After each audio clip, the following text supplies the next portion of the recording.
Hello everyone, आज है 14 नवंबर और आज इस वीडियो में हम बात करने जा रहे हैं हिंदुस्तान जिंक के बारे में। 490 रुपये के आसपास शेयर ट्रेड कर रहा है। 1.5% की तेज़ी देखने को मिली है हिंदुस्तान जिंक में। लेकिन देखो, एक खबरों में कह लो या फिर कंट्रोवर्सी में कह लो, यह भी देखने को मिल रहा है, ठीक है, डिस्प्यूट वगैरह को लेकर। और बात करेंगे वीडियो में इसके बारे में, इस कंपनी के बारे में और उन खबरों के बारे में भी। लेकिन उससे पहले अगर आपने अभी तक चैनल को सब्सक्राइब नहीं किया है तो प्लीज़ अभी इसे सब्सक्राइब कर लीजिए, क्योंकि आगे भी बहुत सारे वीडियोस हैं जो आपको काफ़ी ज़्यादा हेल्प करेंगे। तो हिंदुस्तान जिंक 490 रुपये का शेयर, 1.5% की तेज़ी। एक महीने में अगर आप देखोगे तो 5% का फॉल है। हालांकि एक तेज़ी आई थी यहाँ पर, 550 रुपये से भी ऊपर गया, लेकिन एक झटके में ये गिर गया। एक ही दिन में 560 से 513 पर आ गया। क्यों? क्योंकि पहले भैया वेदांता ने शेयर बेचा, अब गवर्नमेंट यहाँ पर स्टॉक मतलब जो शेयर है वो बेच रही है। क्योंकि देखो, गवर्नमेंट के पास 29% का स्टेक है और वो सारे के सारे शेयर्स गवर्नमेंट चाहती है कि वो बेचे आने वाले 3-4 सालों के अंदर। तो धीरे धीरे वो करके बेचेंगे और मैंने पहले भी कहा था कि ये होगा यहाँ पर।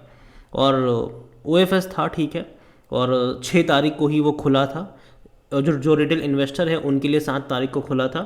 तो जाहिर सी बात है गिरावट देखने को मिली। मार्केट उस प्राइस पे जाने की कोशिश करता है और वही देखने को मिला। और ये उस प्राइस से भी नीचे जा चुका है अभी के टाइम पर। तो अभी कोशिश कर रहा है ये, और बातचीत करना बनता भी है इस कंपनी के बारे में। तो भैया इसको लेकर तो देखा जाए तो एक महीने में हालांकि उतनी बड़ी गिरावट मेरे हिसाब से नहीं है जितनी हमने बाकी शेयर्स में देखी है। क्योंकि अगर आप बाकी शेयर्स देखते हो बाजार में, स्पेसिफिकली स्मॉल कैप और मिड कैप की अगर मैं बात करूं, तो वो पिछले एक महीने में आराम से 12-15% गिर चुके हैं। लेकिन यहाँ पर अभी भी उतनी गिरावट नहीं है मेरे हिसाब से। लेकिन देखा जाए तो ये उससे पहले अगर आप देखो तो बहुत बड़ी गिरावट है, क्योंकि ये 800 रुपये से भी ऊपर ट्रेड कर रहा था। वहाँ से एक झटके में गिरा और पिछले कुछ टाइम से कोशिश कर रहा है 470 से 500 रुपये के रेंज में अटकने की। देखते हैं कि रुकता भी है कि नहीं। और जहाँ तक डिस्प्यूट की बात करें, भाई साहब किसी और के साथ नहीं, गवर्नमेंट के साथ डिस्प्यूट है इनका, ठीक है। और अगर आप देखो तो Hindustan zinc dispute, Vedanta parent moves permanent court of arbitration against Indian government के खिलाफ भैया कोर्ट में गए हैं ये। और देखो, पहले जो वेदांता कंपनी जो थी, ठीक है, वो पहले गवर्नमेंट कंपनी थी। बाद में अगर आप देखो तो इनको 2003 में खरीदा गया था इनकी मतलब वेदांता लिमिटेड की तरफ से, ठीक है। और बाद में ये भी हुआ था कि देखो, गवर्नमेंट धीरे धीरे करके अपना स्टेक बेचेगी यहाँ पर, और वो बेच नहीं रही। लेकिन अभी भी गवर्नमेंट के पास बहुत सारा यहाँ पर होल्डिंग पावर है कि गवर्नमेंट डिसीजन भी ले सकती है। यहाँ पर अगर आप देखो तो Vedanta resources limited, the UK based parent company of Vedanta limited, has taken its ongoing dispute with Indian government to permanent court over mining rights को लेकर ये गए हैं वहाँ पर। यहाँ पर अगर आप देखोगे तो ये पूरा का पूरा जो शुरू हुआ था वो 22 अक्टूबर को दिस ईयर शुरू हुआ था विथ 3 पर्सनल जो ट्रिब्यूनल है वहाँ पर। और डिस्प्यूट अगर आप देखोगे तो आया when Indian government refuse Vedanta's bid to purchase government stake in mining parent Hindustan Zinc about 30%, where Vedanta already hold 63% stake। Vedanta already 63% का स्टेक ओन करता था यहाँ पर। लेकिन जो बाकी का 30% का स्टॉक है, जो परसेंटेज है, वो गवर्नमेंट के पास है, ठीक है। और यहाँ पर अगर हम सब जानते हैं कि गवर्नमेंट अब यहाँ पर कर क्या रहा है, अब गवर्नमेंट यहाँ पर स्टेक सेल भी कर रहा है। वेदांता का जो फर्स्ट परचेज था हिंदुस्तान जिंक में, which was on a central public sector taking in 2003 में यहाँ पर आया था स्टेक, ठीक है। और अभी गवर्नमेंट जो है वो धीरे धीरे अपना स्टेक हिंदुस्तान जिंक में रिड्यूस कर रहा है। 2.5% का स्टेक इन्होंने 6 नवंबर को बेचा था, ठीक है। According to multiple report, the sale of the 1.6% stake generate nearly 3,500 crore, ठीक है। अच्छा खासा पैसा रेज भी यहाँ पर कर रहे हैं गवर्नमेंट, आगे और भी बेचेंगे यहाँ पर देखें, Indian law firm Khaitan and company which is one of the firms representing Vedanta resources ने अभी तक इसके बारे में कुछ भी नहीं कहा, ना ही गवर्नमेंट की तरफ से इसके बारे में कुछ भी बताया गया है, ठीक है। और यहाँ पर जो भी सीट है, जो आर्बिट्रेशन सीट है, वो स्विट्जरलैंड में है यहाँ पर, ठीक है, वहाँ पर है। तो previously the supreme court of India has taken notice of disinvestment cases such as the reputed Bharat Aluminum Company case and HPCL BPCL disinvestment case.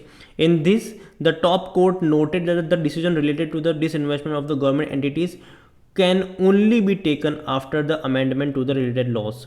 लेकिन अब यहाँ पर जो डिस्प्यूट है वो देखना रहेगा कि यहाँ पर किसके फेवर में जाता है, गवर्नमेंट के फेवर में जाएगा या फिर इनके फेवर में जाएगा। लेकिन हाँ, बहुत कुछ चलने वाला है यहाँ पर, जैसे जैसे खबरें आती जाएगी बात करते जाएंगे यहाँ पर। लेकिन अभी तो ये शुरुआत हुई है, ठीक है, अभी ये यहाँ पर शुरुआत हुई है।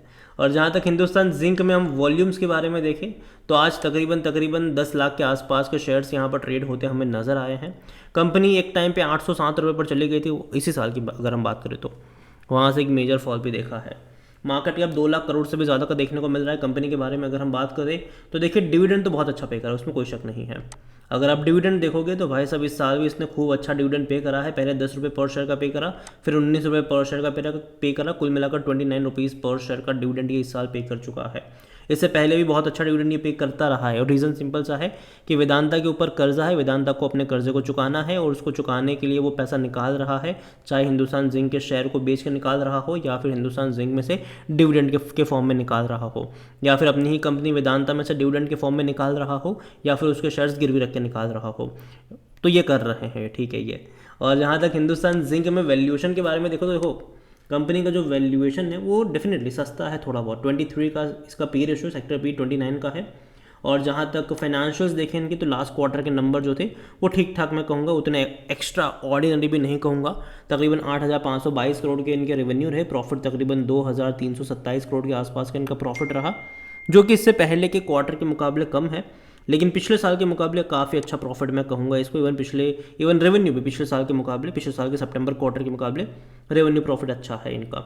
लेकिन हाँ, इनको और ज़्यादा बड़े प्रॉफिट्स दिखाने पड़ेंगे क्योंकि तभी जाकर ये इतने भारी भरकम डिविडेंड को जस्टिफाई कर पाएंगे, क्योंकि कंपनी जितना कमा रही है उतना डिविडेंड के फॉर्म में बेच दे रही है, तो जाहिर सी बात है, मतलब बांट दे रही है, तो जाहिर सी बात है एक्सपांशन के लिए बहुत ही छोटा रूम यहाँ पर इनके लिए बच जाता है। तो कंपनी को इसके बारे में भी कुछ सोचना पड़ेगा। जहाँ तक शेयर होल्डिंग के बारे में अगर हम बात करें तो प्रमोटर की होल्डिंग 63.42% की है और उनमें से 60.51% का जो स्टेक है प्रमोटर का वो यहाँ पर गिरवी पड़ा हुआ है, गिरवी पड़ा है। म्यूचुअल फंड के पास 0.10% का स्टेक है, डोमेस्टिक इंस्टीट्यूशन के पास 3.02% का स्टेक है, और जो एफआईल्स है वो भी अगर आप देखो यहाँ पर तो वो तकरीबन 1% का जो स्टेक है वो यहाँ पर एफआईल्स लेकर बैठे हुए हैं। रिटेल के पास होल्डिंग कम ही होगी क्योंकि बहुत ज़्यादा फ्री फ्लोट यहाँ पर है ही नहीं, क्योंकि अगर 63% मतलब प्रमोटर के पास है और 30% गवर्नमेंट के पास है तो ज़्यादा कुछ बचता नहीं है, और इंस्टीट्यूशन भी थोड़ी बहुत क्वांटिटी लेकर बैठे हैं तो ज़्यादा कुछ बचता नहीं। लेकिन आने वाले टाइम में डेफिनेटली मुझे लगता है कि बहुत बड़ी चेंजेस आपको देखने को मिलेंगे शेयर होल्डिंग पैटर्न में, जब और ज़्यादा क्वांटिटी यहाँ पर बिकने के लिए आएगी, और ये हो सकता है, ठीक है, ये डेफिनेटली हो सकता है, ज़्यादा फ्री फ्लोट आपको उस टाइम पर देखने को मिल सकता है। और देखिए यहाँ पर यही होगा कि जब भी बेचने के लिए आएगा गवर्नमेंट या फिर वेदांता, तो डेफिनेटली उसको मार्केट प्राइस से 8% 10% के डिस्काउंट पर ही बेचना पड़ेगा, और उसके चलते अगर आप देखोगे तो उसके चलते थोड़ी बहुत झटके उस टाइम पे ज़रूर महसूस होंगे, और यही हो भी रहा है। तो हिंदुस्तान जिंक के बारे में मैं इतना ही कहूँगा कि भैया लगातार डिक्लाइन वाला फेज़ यहाँ पर ज़रूर है, और डेफिनेटली गवर्नमेंट थोड़ा बहुत बेच रहा है। आने वाले टाइम में अगर थोड़ी बहुत तेज़ी दिखाता भी है ये, तो वापस ज़रूर होगा कि थोड़ा बहुत और क्वांटिटी बिकने के लिए आ जाए, वापस प्राइस एडजस्ट हो जाए, तो ये होने के चांसेस रहने वाले हैं। आने वाले टाइम में बहुत सारी फ्री फ्लोट आपको यहाँ पर देखने को मिल सकता है, तो थोड़ा सा संभल के चलिएगा। अगेन देखो ये जो भी है ये मेरा पर्सनल ओपिनियन है, कोई भी इन्वेस्टमेंट एडवाइस नहीं है ये, इसलिए खरीदारी बिकवाली करने से पहले अपने फाइनेंशियल एडवाइजर की सलाह जरूर ले लीजिएगा। वीडियो को यहीं पे एंड करता हूँ, पसंद आया हो तो लाइक करें, शेयर करें, चैनल अगर पहली बार है तो प्लीज़ सब्सक्राइब करें, और हिंदुस्तान जिंक के बारे में आप क्या सोचते हैं वो भी आप मुझे कमेंट में लिख के बता सकते हैं। Thank you.